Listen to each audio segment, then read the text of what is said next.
अस्सलाम वालेकुम। डॉक्टर मोहम्मद हमाद समी आपकी खिदमत में हाजिर हूँ। हमारी कोशिश होती है कि आप तक मुख्तलिफ जानवरों के मसाइल जो हैं उन पे बात की जाए, लेकिन वक्त का बदलते हुआ जो अंदाज़ है, जो वक्त जिस तरह तेज़ी से बदल रहा है और हमारे इस मुल्क पे, पाकिस्तान पे एक दुश्मन जिसको हम चलाक, मक्कार और एक तरह से बेगैरत दुश्मन कहते हैं, कि इंडिया जो रात के अंधेरे में जिसने हम पे हमला किया और उसका भरपूर जवाब दिया गया, उसका ये तकाजा है कि हम अपने ऑडियंस के साथ लाजमन बात शेयर करें। कुछ बातें ऐसी होती हैं कि हमारा जो दौर है, आपने कुछ दिन पहले देखा था कि अफवाहें फैलानी शुरू कर दी गई थी।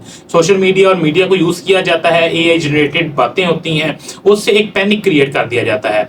हम आपको यकीन दिलाते हैं कि हमारा जो फौज है, हमारी जो फौज, बड़ी फौज हो, बहरी हो या पाक फजाइया हो, ये ना सिर्फ एक डिफेंसिव फौज नहीं है, बल्कि एक अटैक करने वाली एक प्रोफेशनल फौज है, जिसको पता है कि इन बंदरों की, इन दुश्मनों की जो हमारे बॉर्डर पे बैठे हुए हैं, जो मकारी के साथ हमें मारने की कोशिश करते हैं, इनको किस बात पे किस तरह का जवाब देना है। आपको पैनिक होने की बिल्कुल कोई ज़रूरत नहीं है। और हमारी फौज ने कहा है, बताया है हमें कि हमने किस तरह उनके 6 जहाज़ जो हमारे ऊपर अटैक करने के लिए आए थे उनको गिराया था। उसके अलावा हमारे जो शहीद हुए हैं उनका बदला लेना अभी बाकी है, वो हम इंशाल्लाह लेंगे। ये जो छोटी छोटी चिड़ियाँ और ये इस तरह के हमारे पास भेज रहे हैं, हमने उनके ज़ाहिर बात है कब्जे गिराए हैं, जिनको आप कहते हैं जहाज़ थे, वो हमने गिराए हैं। तो अब ये ड्रोन की शक्लों में छोटी मोटी चिड़ियाँ जो हमारे पास भेज रहे हैं, इनका मुकाबला करने के लिए भी हमारे पास आला से आला किस्म के ट्रेंड फौज और ट्रेंड असला मौजूद है। हम इंशाल्लाह हर तरह से, हमारी फौज अपने मुल्क के एक एक इंच का दिफा करना जानती है। हम जंग नहीं चाहते, हम पुरअमन कौम है, लेकिन अगर हम पे जंग मुसल्लत की गई तो हम भागना नहीं जानते। हमें पता है कि हमने किस तरह आपको पहले भी इधर गिराया, बुला के चाय पिला के वापस भेजा, उसी तरह इस दफा आएंगे तो इंशाल्लाह वापस नहीं जाने देंगे। आप सबसे एक ही दरख्वास्त है, अपनी फौज के शाना बशाना खड़े हों। वो आपके लिए लड़ रहे हैं, आपकी सपोर्ट की उनको जरूरत है। किसी किस्म का पैनिक होने की जरूरत नहीं है, सोशल मीडिया पे कोई अफवाहें फैलाने की जरूरत नहीं है। अपनी जो फौज की नकलो हमल है, जिस तरह की वीडियो वो मूवमेंट कर रहे हैं, उस मूवमेंट की वीडियोस बना के फेसबुक पे या व्हाट्सएप पे जरूरत नहीं है कि आप उसको पोस्ट करें।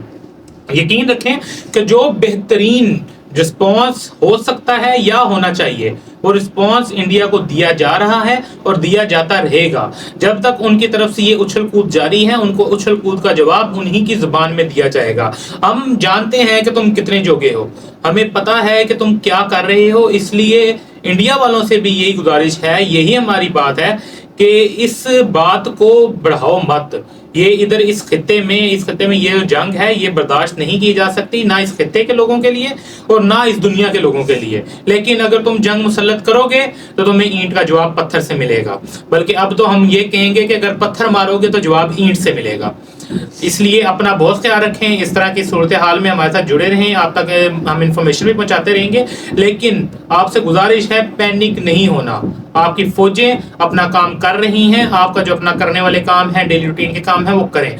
कोई घबराने की बात नहीं है, अपनी फौज के पीछे खड़े हों। जज्बा ईमानी, हमारे ISPR DG ISPR की तरफ से एक बड़ा अच्छा बयान दिया गया था कि तुम्हारे इंडिया को जितना मौत का खौफ है, हमारे फौजियों को उतनी ही शहादत की तलब।